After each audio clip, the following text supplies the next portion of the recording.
اس زمانے میں کسی کامل شیخ سے اصلاحی تعلق کیے بغیر، ان کی تعلیمات اور ہدایات پر عمل کیے بغیر اصلاح ممکن نہیں ہے۔ جو حضرات یہ سمجھتے ہیں کہ ہم اپنی جد و جہد سے، اپنی قربانیوں کے ذریعے سے ہم اپنی اصلاح کر سکتے ہیں،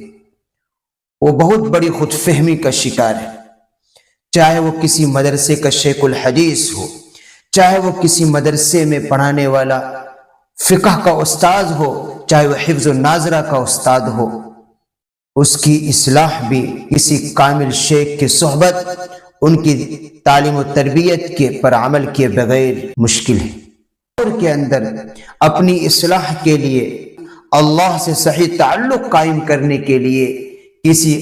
کامل شیخ سے ہمارا اصلاحی تعلق ہونا ضروری ہے،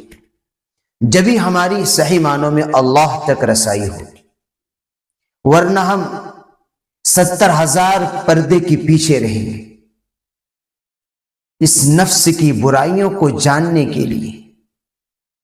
ایک فن ہوتا ہے، ایک ہنر ہوتا ہے، یہ ہر ایک شخص کے پاس نہیں رہتا۔ جس طریقے سے آپ اگر راشن کی دکان پر جائیں گے تو وہاں راشن ہی ملے گا، کپڑے کی دکان پر جائیں گے تو کپڑا ہی ملے گا۔ ایسا نہیں ہو سکتا کہ کوئی راشن کی دکان پر اسے کپڑا مل جائے یا کپڑے کی دکان پر راشن مل جائے، تو نہیں ہو سکتا۔ کچھ ایسے حضرات ہیں جو دلوں کی بیماریوں کو جانتے ہیں۔ جب ہمارا تعلق ان سے اصلاحی قائم ہوگا تو پھر اس دلوں کی بیماریاں دور ہوں گی، پھر ہماری صحیح معنوں میں ہماری اصلاح ہوگی، اور پھر ہمیں صحیح تعلق اللہ کا نصیب ہوگا، اللہ کی معیت، اللہ کا قرب نصیب ہوگا، ورنہ ہم 70,000 پردے کے پیچھے رہیں گے۔ یہ تو صحابہ کرام کی جماعت تھی کہ جن کو اللہ کے نبی صلی اللہ علیہ وسلم کی صحبت بابرکت کے ذریعے سے ایک ہی مجلس میں وہ مقام حاصل ہو جاتا تھا کہ بعد میں آنے والے کسی بڑے سے بڑے اولیاء کرام، صحابہ کرام کے پیر کی دھول تک بھی نہیں پہنچ سکتے۔ لیکن جو زمانہ بعثت نبی سے دور ہوتا جا رہا ہے، اس خمیر کی ضرورت پڑتی جا رہی ہے، اور اس دور کے اندر سب سے زیادہ ضرورت ہے۔ سب سے بڑا مریض میں ہوں اس چیز کا کہ ظاہری اور باطنی امراض میں مبتلا ہوں، اور مجھے سب سے زیادہ ایسے کامل شیخ کی رہنمائی کی ضرورت ہے،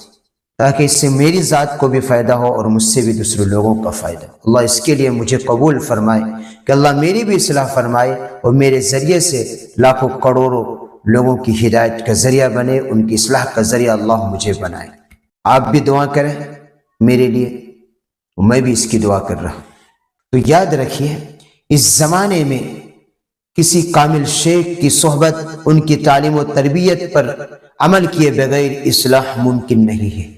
اگر ہم اپنی اصلاح چاہتے ہیں تو اب کسی کامل شیخ سے اصلاحی تعلق قائم کرنا ہوگا، ان کی تعلیم و تربیت کے مطابق عمل کرنا ہوگا۔ جب کوئی آدمی کسی کامل شیخ کے حوالے کر دیتا ہے، اس کی تعلیم و تربیت کے مطابق عمل کرتا ہے، تو پھر اللہ ایسے شخص کو قبول بھی کرتا ہے، پھر ان سے کام بھی لیتا ہے۔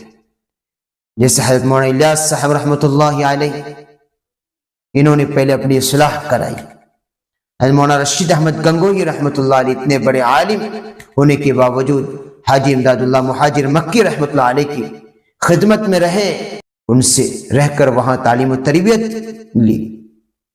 پھر آ کر اللہ نے ان کے علم میں وہ برکت، وہ نور عطا فرمائے جو پہلے نہیں تھے۔ مولانا اشرف علی تھانوی رحمۃ اللہ علیہ، جن کو حکیم الامت کا لقب ملا، انہوں نے بھی حضرت حاجی امداد اللہ مہاجر مکی رحمۃ اللہ علیہ کی صحبت میں رہ کر اپنی اصلاح کرائی، ان کی تعلیم و تربیت کے مطابق اپنی زندگی کو گزارا کچھ عرصہ، پھر اللہ نے ان کے علم میں وہ نور، وہ طاقت عطا فرمائی کہ حکیم الامت کا لقب ملا۔ ہزاروں ایسی فہرستیں ہیں،